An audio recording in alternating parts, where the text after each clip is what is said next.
I fatti di Badoere sono gravi, come è grave tutte le volte che accade di insultare, di sentire le offese, le minacce ai danni dei docenti. Il docente è l'istituzione. Non usa mezzi termini l'assessore regionale all'istruzione Elena Donazzà, commentando il grave fatto che è coinvolto un insegnante della scuola media di Badoere.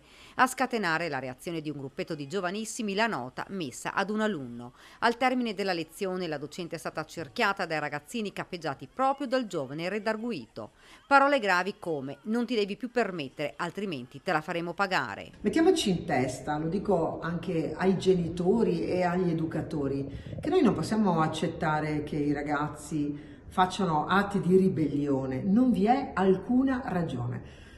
E quello che è accaduto a questi insegnanti, io non entro nel merito, non conosco le ragioni, non ve ne sono quando si aggredisce una persona mai, meno che mai quando questo è un docente. La solidarietà dell'assessore Donazzà e della regione all'insegnante vittima di questa aggressione. Per ora non sono state presentate querele alle forze dell'ordine, ma sia l'amministrazione comunale di Morgano sia la scuola vogliono andare in fondo a questa vicenda. Interroghiamoci ancora una volta sul modello educativo che stiamo offrendo.